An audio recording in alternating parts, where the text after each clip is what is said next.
नमस्कार, किसान समाचार में आप सभी का स्वागत है। सबसे पहले मुख्य समाचार। उपराष्ट्रपति जगदीप धनखड़ ने गोवा को लगभग 300 करोड़ रुपए की लागत वाली 3 परियोजनाओं का दिया तोहफा। उपराष्ट्रपति ने कहा, हमारी नीली अर्थव्यवस्था में है अपार संभावनाएं। आने वाले समय में हमारी अर्थव्यवस्था में देगी बहुत बड़ा योगदान।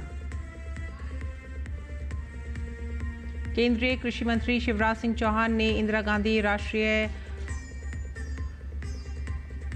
मुक्त विश्वविद्यालय नई दिल्ली में कहा, प्रधानमंत्री नरेंद्र मोदी के नेतृत्व में वैभवशाली, गौरवशाली, संपन्न, समृद्ध और शक्तिशाली भारत का हो रहा है निर्माण।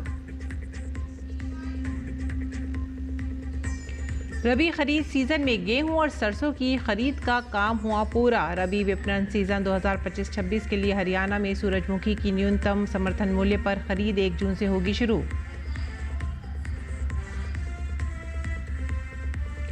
योगी सरकार ने बदली 2 करोड़ से अधिक किसानों की तकदीर। उत्तर प्रदेश में किसानों को सिंचाई सुविधाओं से जोड़कर उनकी आय में की गई बढ़ोतरी। पिछले 1 साल में 394 सिंचाई परियोजनाएं पूरी करके 64 लाख किसानों को पहुंचा सीधा लाभ।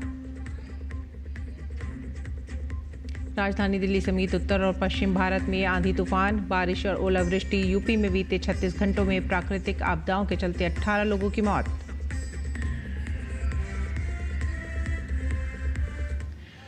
खबरें अब विस्तार से। उपराष्ट्रपति जगदीप धनखड़ ने गोवा को लगभग 300 करोड़ रुपए की लागत वाली 3 योजनाओं की सौगात दी है।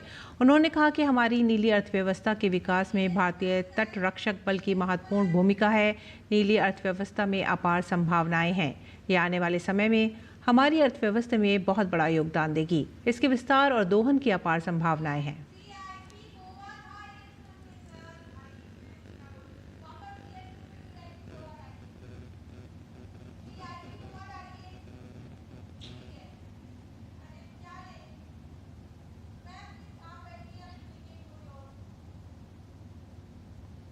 केंद्रीय कृषि मंत्री शिवराज सिंह चौहान ने इंदिरा गांधी राष्ट्रीय मुक्त विश्वविद्यालय नई दिल्ली में वन नेशन वन ई इलेक्शन के राष्ट्र हितैषी विषय पर अपने विचार रखे। इस अवसर पर उन्होंने कहा कि प्रधानमंत्री नरेंद्र मोदी के नेतृत्व में वैभवशाली, गौरवशाली, संपन्न, समृद्ध और शक्तिशाली भारत का निर्माण हो रहा है।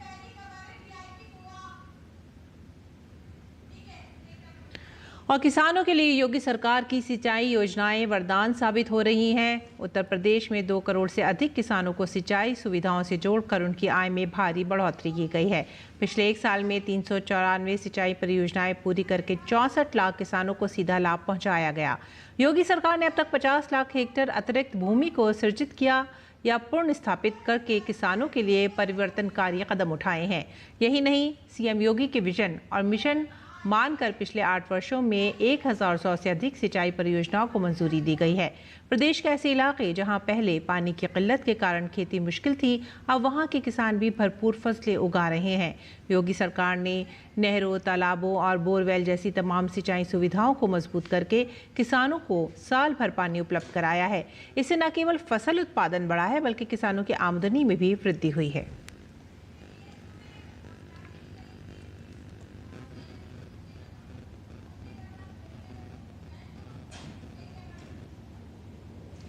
रबी खरीद सीजन में गेहूं और सरसों की खरीद का काम लगभग पूरा हो गया है।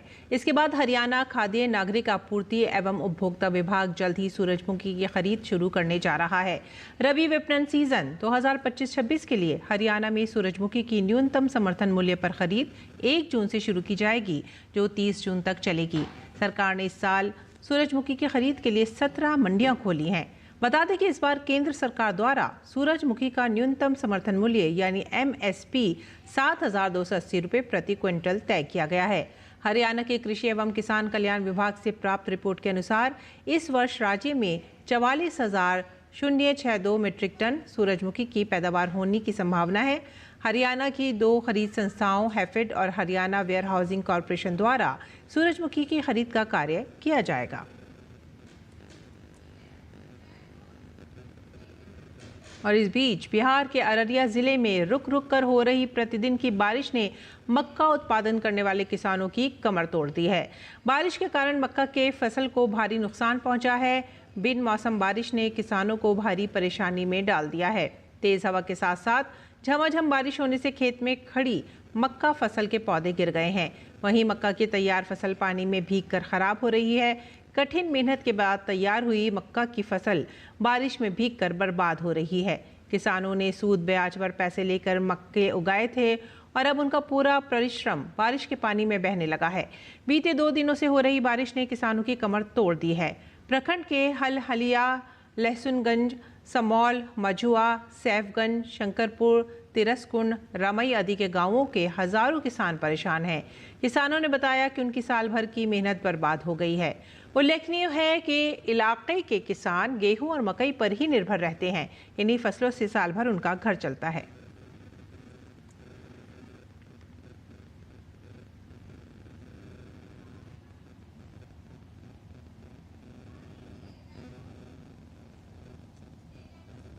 उपराष्ट्रपति जगदीप धनखड़ ने गोवा को लगभग 300 करोड़ रुपए की लागत वाली 3 योजनाओं की सौगात दी है। उन्होंने कहा कि हमारी नीली अर्थव्यवस्था के विकास में भारतीय तटरक्षक बल की महत्वपूर्ण भूमिका है। नीली अर्थव्यवस्था में अपार संभावनाएं हैं और ये आने वाले समय में हमारी अर्थव्यवस्था में बहुत बड़ा योगदान देगी। इसके विस्तार और दोहन की अपार संभावना है।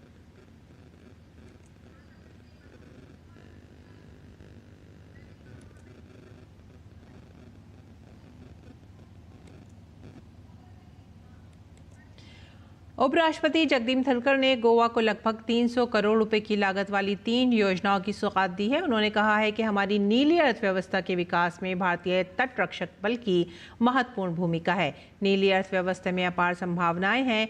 यह आने वाले समय में हमारी अर्थव्यवस्था में बहुत बड़ा योगदान देगी। और केंद्रीय कृषि मंत्री शिवराज सिंह चौहान ने इंदिरा गांधी राष्ट्रीय मुक्त विश्वविद्यालय नई दिल्ली में वन नेशन वन इलेक्शन के राष्ट्र हितैषी विषय पर अपने विचार रखे। इस अवसर पर उन्होंने कहा कि प्रधानमंत्री मोदी के नेतृत्व में वैभवशाली, गौरवशाली, संपन्न, समृद्ध और शक्तिशाली भारत का निर्माण हो रहा है।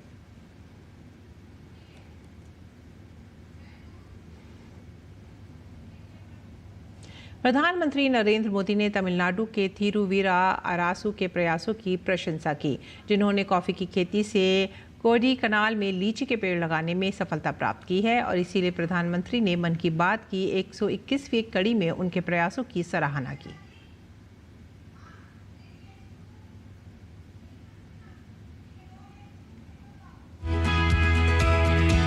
जहां इच्छा होती है वहां राह निकल ही आती है।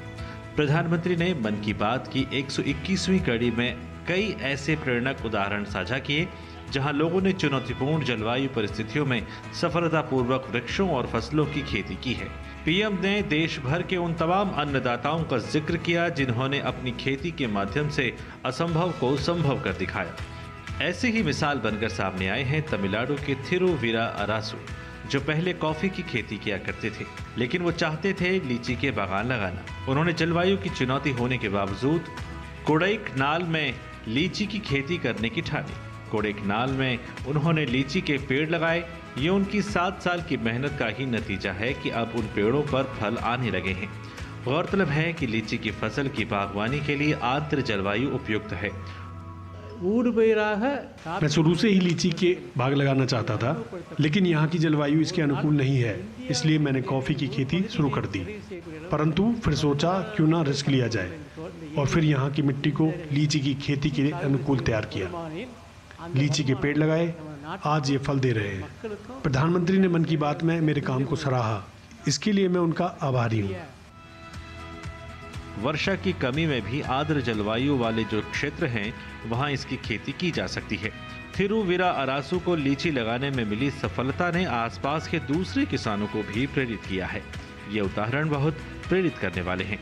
अगर हम कुछ नया करने का इरादा कर लें और मुश्किलों के बावजूद डटे रहें तो असंभव को भी संभव किया जा सकता है। Bureau report, DD news. और आइए अब आपको मिलवाते हैं छिंदवाड़ा की महिलाओं से, जिन्होंने महुआ के फूलों से कुकीज बनाकर आत्मनिर्भरता की दिशा में आगे कदम बढ़ाए हैं।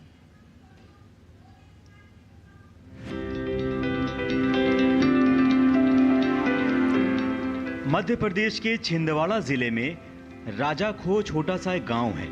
इस गांव की 4 महिलाओं ने गांव की नहीं पूरे जिले को एक नई पहचान दी है।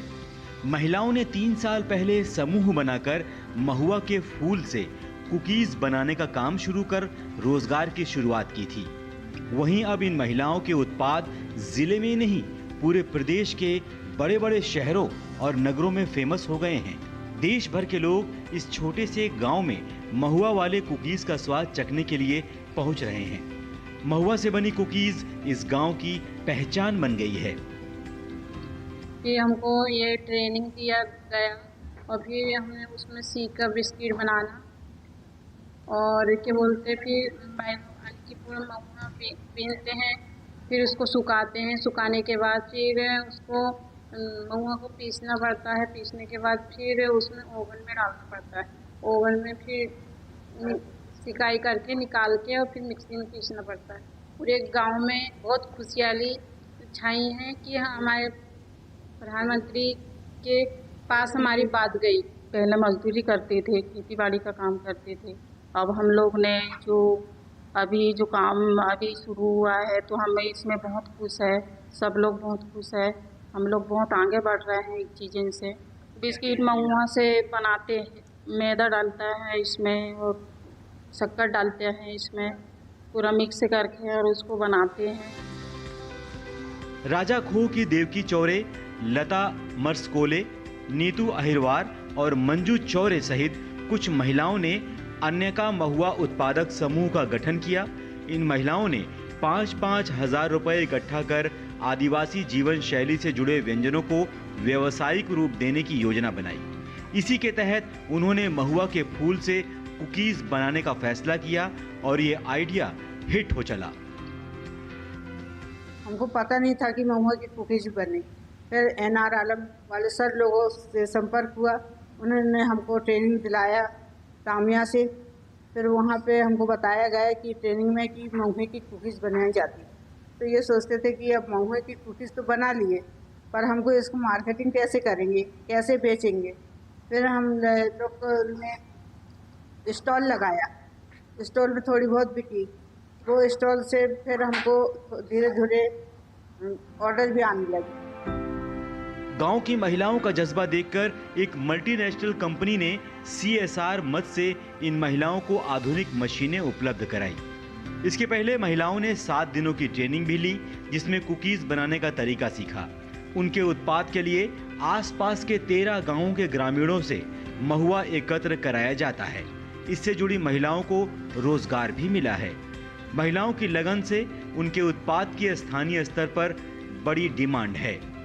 Bureau report, DD news.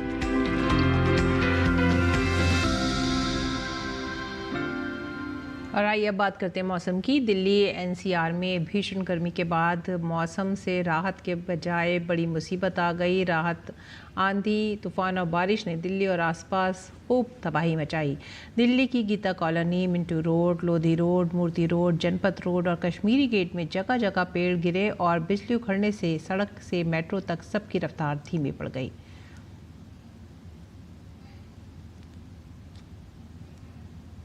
उधर मुंबई में भी मंगलवार शाम और रात के दौरान भारी बारिश ने आम जनजीवन को प्रभावित किया। शहर के कई हिस्सों में तेज बारिश के साथ आकाशीय बिजली भी गिरी।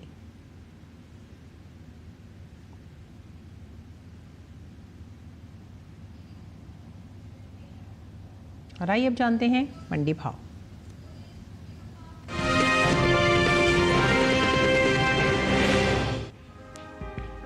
मंडियों में इन दिनों गेहूं की आवक सामान्य बनी हुई है। हाजिर भाव पर नजर डालें तो एगमार्क नेट के मुताबिक गुजरात की राजकोट मंडी में 20 मई को गेहूं की कीमत थी 2,570 रुपए। 21 मई को इसके भाव में 55 रुपए की गिरावट दर्ज हुई और गेहूं की कीमत 2,515 रुपए हो गई। जबकि मध्य प्रदेश की खातेगांव मंडी में 20 मई को गेहूं 2,500 रुपए पर बिका। 21 मई को इसके सौदों में 30 रुपए का उठाव आया और भाव हो गया 2,530 रुपए। वहीं महाराष्ट्र की मुंबई मंडी में इस दौरान गेहूं की खरीद स्थिर भाव पर हुई। यहाँ दोनों दिन यानी 20 और 21 मई को इसका भाव 4,500 रुपए पर टिका रहा। इसी तरह राजस्थान की कोटा मंडी में भी गेहूं बिना किसी फेरबदल के साथ बिका। यहाँ 20 और 21 मई को गेहूं के सौदे 2,500 रुपए पर हुए। उत्तर प्रदेश की लखीमपुर मंडी में इस दौरान गेहूं का कारोबार नरमी के साथ हुआ। यहाँ 21 मई को इसका भाव 10 रुपए टूटकर 2,435 रुपए से 2,425 रुपए पर आ गया। गेहूं की खरीद करने वाले पंजाब, हरियाणा, मध्य प्रदेश, राजस्थान और उत्तर प्रदेश ये सभी 5 प्रमुख राज्य हैं जिन्होंने पिछले वर्ष की तुलना में इस वर्ष अधिक गेहूं की खरीद की है। पैदावार को देखें तो कृषि एवं किसान कल्याण मंत्रालय ने साल 2023-24 के लिए प्रमुख कृषि फसलों के दूसरे अग्रिम अनुमान के आंकड़ों को जारी किया है, जिसके मुताबिक साल 2024-25 के दौरान रबी गेहूं की उपज 1,154,30,000 टन होने का अनुमान है। वहीं अगर इसकी तुलना बीते साल से करें तो साल 2023-24 के दौरान रबी गेहूं की पैदावार 1,132,92,000 टन थी। घरेलू स्तर पर गेहूं की पैदावार अच्छी होने की वजह से देश में गेहूं की उपलब्धता पर्याप्त मात्रा में है। बता दें कि केंद्र सरकार ने हाल ही में गेहूं की एमएसपी में बढ़ोतरी की है। सरकार के इस फैसले से किसानों को उनकी फसलों का उचित कीमत मिलेगी, साथ ही किसानों की आय में भी वृद्धि होगी। साल 2024-25 के दौरान गेहूं की एमएसपी 2,300 रुपए प्रति क्विंटल थी, जिसे साल 2025 के दौरान 150 रुपए प्रति क्विंटल बढ़ाकर 2,450 रुपए प्रति क्विंटल तय कर दिया गया है।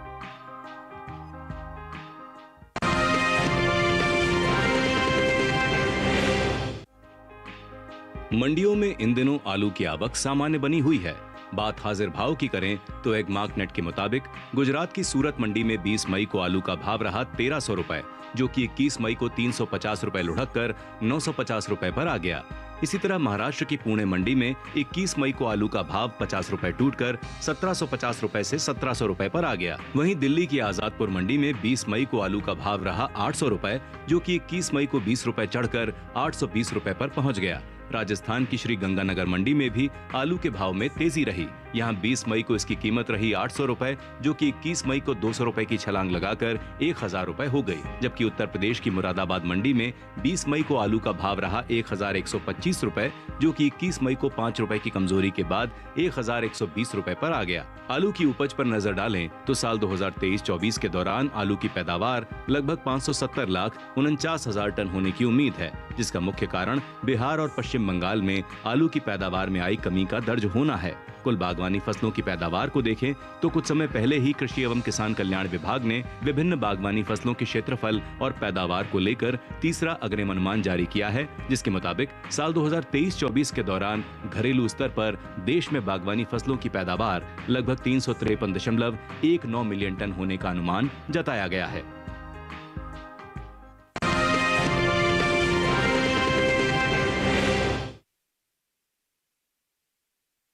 किसान मौसम में कैसे रखें अपनी खेती का ख्याल, देखते हैं।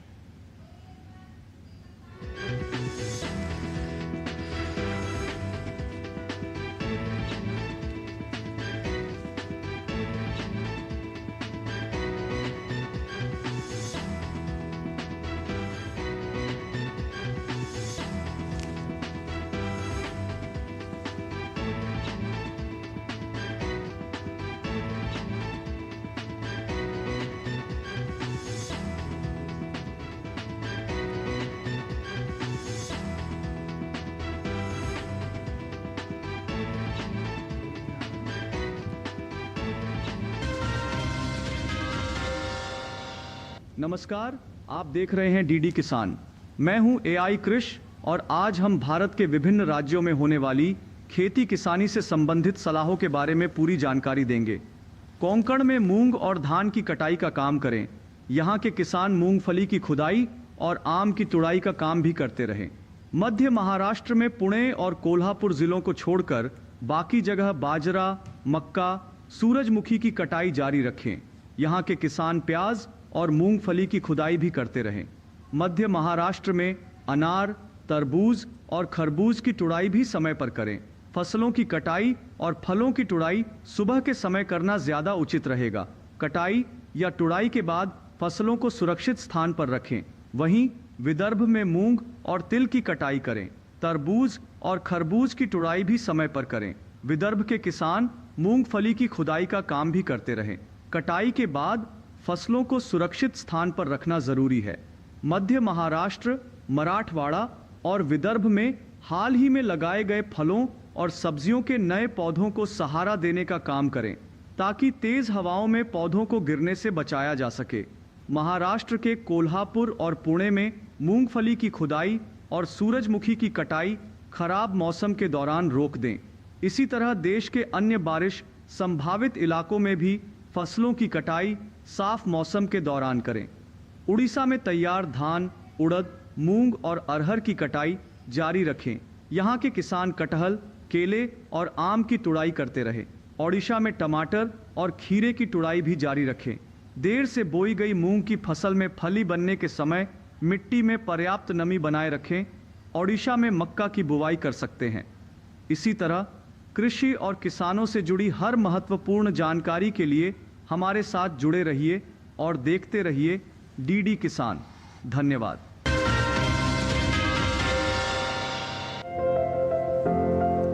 ये समय बैंगन की बुआई के लिए अनुकूल है।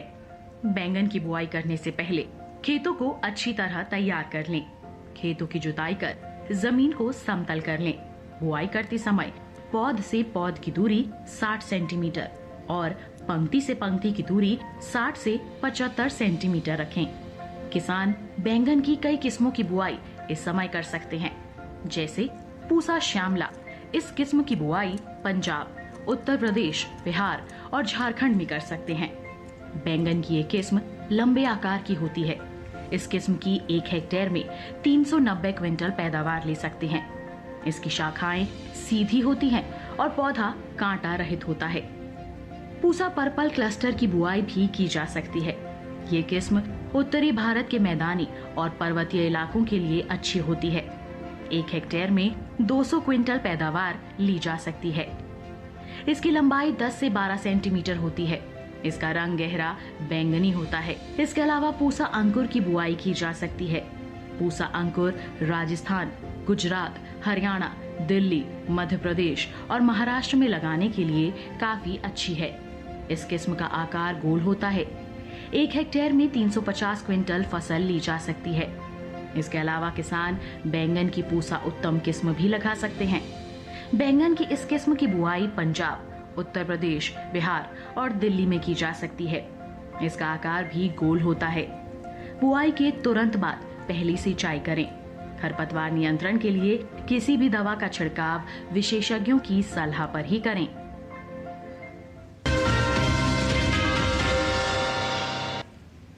खेती किसानी के साथ साथ आइए अब नजर डालते हैं कुछ और महत्वपूर्ण खबरों पर। खास खबर में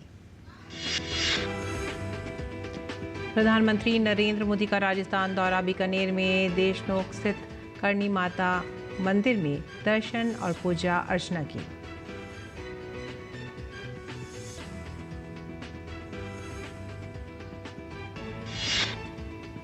उत्तर प्रदेश के मुख्यमंत्री योगी आदित्यनाथ से टाटा सन्स के चेयरमैन एन चंद्रशेखरन ने की मुलाकात। औद्योगिक विकास, निवेश संवर्धन और भविष्य की रणनीतियों पर केंद्रित हुई चर्चा।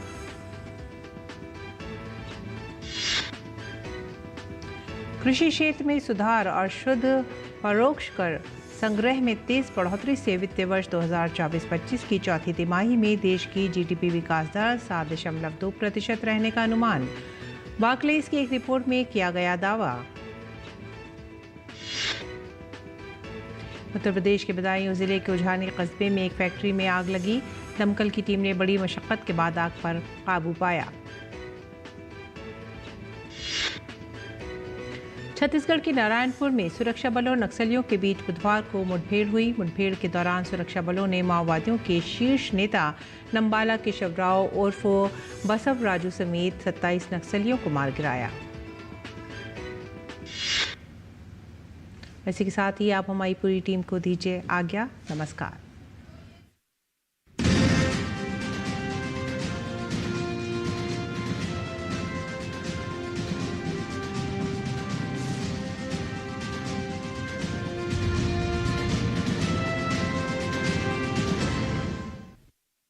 मराठी खेळ